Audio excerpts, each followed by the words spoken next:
Good Friday morning, everyone, and welcome into today's daily Bible reading for July the 28th. Today we are reading together in 1 Samuel chapter 19, which is going to give us the continuation of the story of Saul and his bitter battle against David. We noticed in yesterday's text that this chapter clearly sets up David as being superior to Saul in every way. And we also see the fact that God's grace towards David, his favor towards David, is going to be able to overcome any sort of malice that Saul might have against him.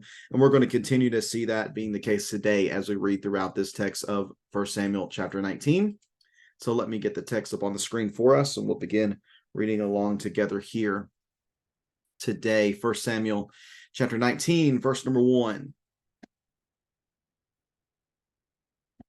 1 Samuel chapter 19, verse number 1, Saul ordered his son Jonathan and all his servants to kill David. But Saul's son Jonathan liked David very much. So he told him, "My father Saul intends to kill you. Be on your guard in the morning and hide in a secret place and stay there. I'll go out and stand beside my father in the field where you are and talk to him about you. When I see what he says, I'll tell you." Jonathan spoke well of David to his father Saul. He said to him, "The king should not sin against his servant David. He hasn't sinned against you. In fact, his actions have been a great advantage to you. He took his life in his hands when he struck down the Philistine, and Yahweh brought about a great victory for all Israel. You saw it and rejoiced. So why would you sin against innocent blood by killing David for no reason?" Saul listened to Jonathan's advice and swore an oath. "As surely as Yahweh lives, David will not be killed." So Jonathan summoned David and told him all these words. Then Jonathan brought David to Saul, and he served him as he did before. When war broke out again, David went out and fought against the Philistines. He defeated them with a great force that they fled from, with such great force that they fled from him. Now, an evil spirit sent from Yahweh came on Saul as he was sitting in his palace holding a spear. David was playing the lyre, and Saul tried to pin David to the wall with the spear. As the spear struck the wall, David eluded Saul, ran away, and escaped that night. Saul sent agents to David's house to watch for him and kill him in the morning. But his wife, Michal, warned David, "If you don't escape tonight, you will be dead tomorrow." So she lowered David from the window, and he fled and escaped. Then Michal took the household idol and put it on the bed, placed some goat hair on its head, and covered it with a garment. When Saul sent agents to seize David, Michal said, "He's sick." So Saul sent the agents back to see David and said, "Bring him on his bed so I can kill him." When the agents arrived, to their surprise, the household idol was on the bed with some goat hair on its head. Saul asked Michal, "Why did you deceive me like this? You sent my enemy away, and he has escaped." She answered him, "Well, he said to me, 'Let me go. Why should I kill you?'" So David fled and escaped and went to Samuel at Ramah and told him everything Saul had done to him. Then he and Samuel left and stayed in Naioth. When it was reported to Saul that David was at Naioth in Ramah, he sent agents to seize David. However, when they saw the group of prophets prophesying with Samuel leading them, the Spirit of God came on Saul's agents, and they also started prophesying. When they reported to Saul, he sent other agents, and they also began prophesying. So Saul tried again and sent a third group of agents, and even they began prophesying. Then Saul himself went to Ramah. He came to the large cistern at Seku and asked, "Where are Samuel and David?" "At Naioth in Ramah," someone said. So he went to Naioth in Ramah. The Spirit of God also came on him, and as he walked along, he prophesied until he entered Naioth in Ramah. Saul then removed his clothes and also prophesied before Samuel. He collapsed and lay naked all that day and all that night. That is why they say, "Is Saul also among the prophets?" And that is 1 Samuel chapter 19. Again, within this text, we are seeing just this continued favor and grace from Yahweh toward David. He is Yahweh's anointed king over Israel because Saul has rebelled against God and rejected God to the extent that God decided that's what needed to be done. God's spirit has left Saul and has come upon David. And now we're just seeing where Paul continues to lose more and more grip on, I don't know if I want to say reality, but just on the reality of the situation, that he is not willing to accept the reality that that David is the one who has God's favor. He sees that. We go back to chapter 18. Saul realized, or he saw and knew, that Yahweh was with David. He sees that like it's a fact.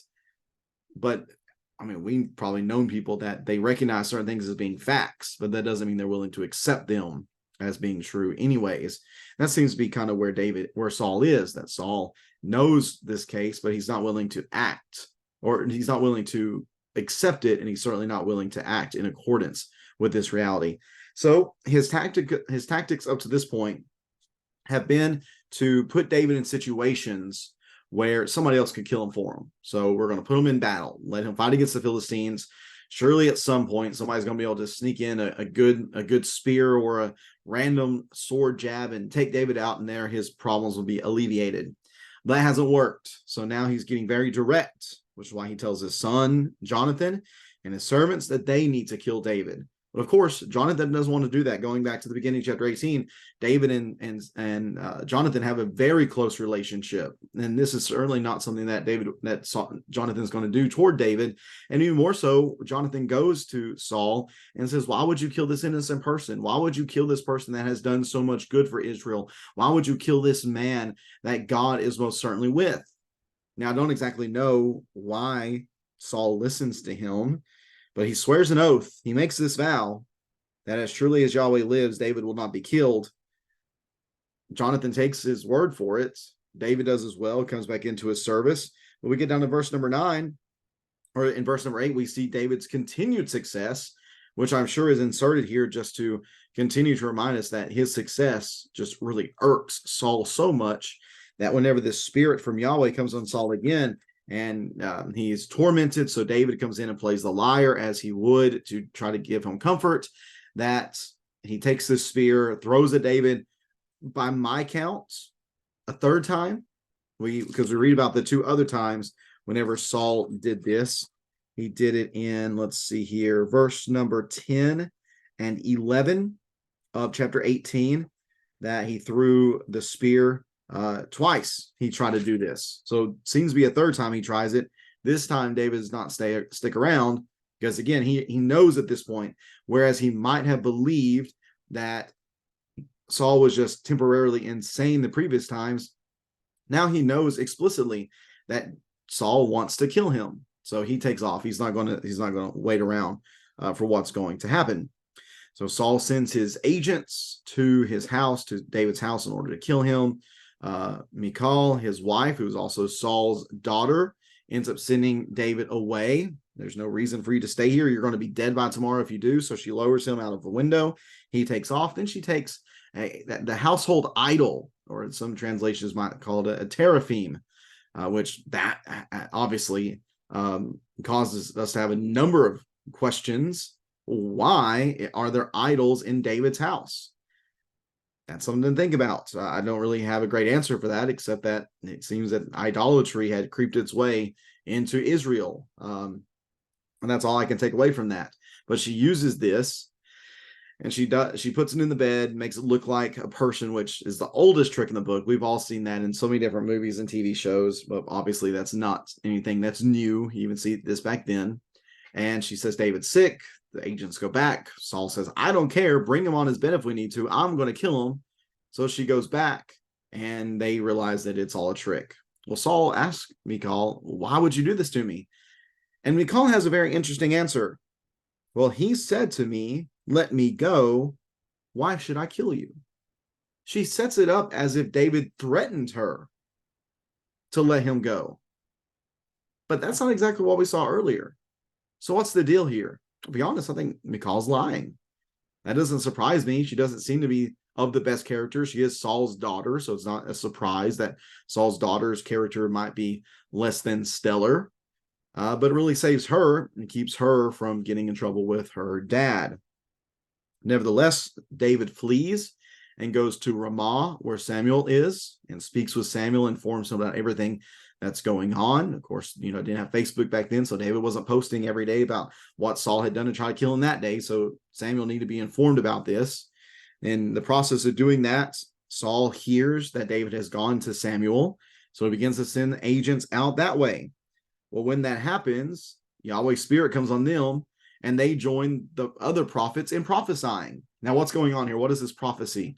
I would say that this is just them speaking of the glories of God, speaking tremendous things about God. I don't think this is necessarily them saying, next Tuesday night, it's going to rain for 3 hours. I don't think that's what's going on at all. I think this is just them glorifying God, speaking of the glories and the goodness of God in almost a worshipful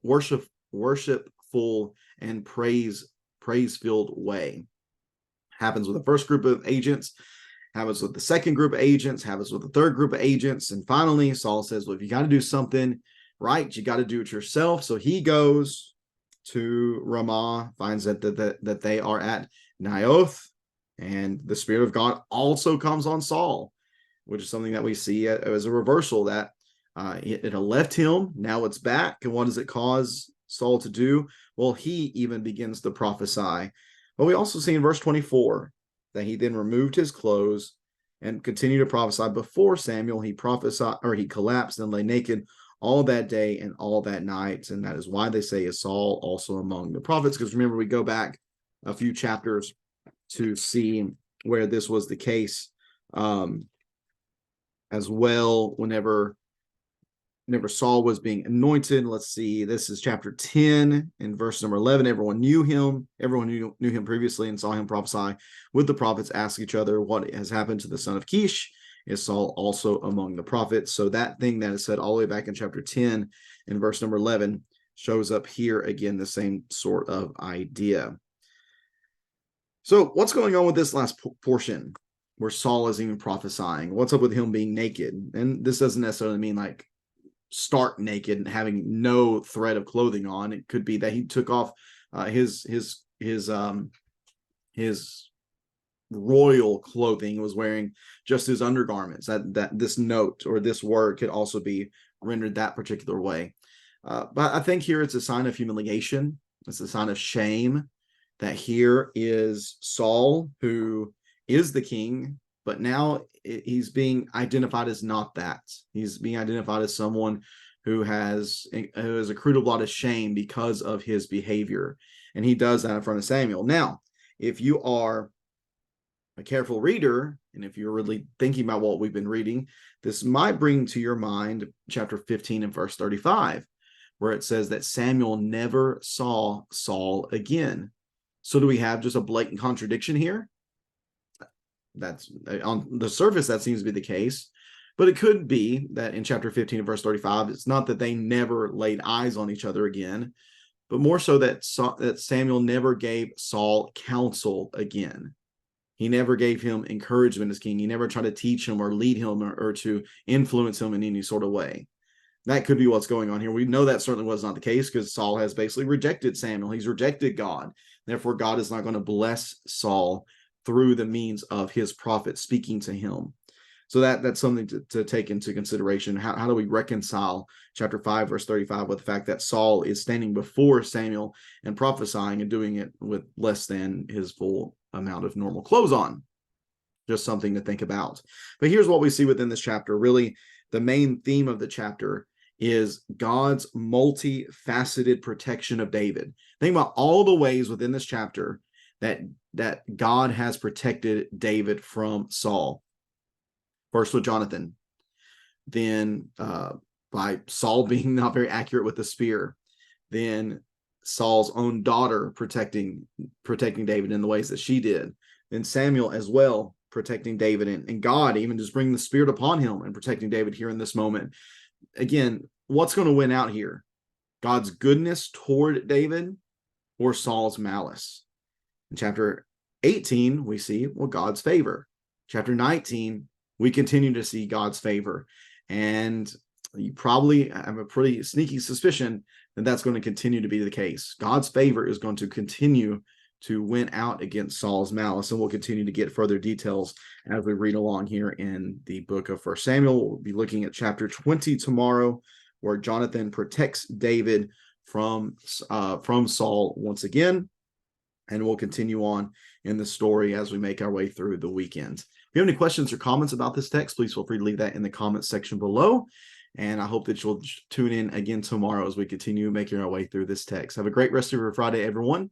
May God bless you in all that you do, and we'll see you in the morning. Take care.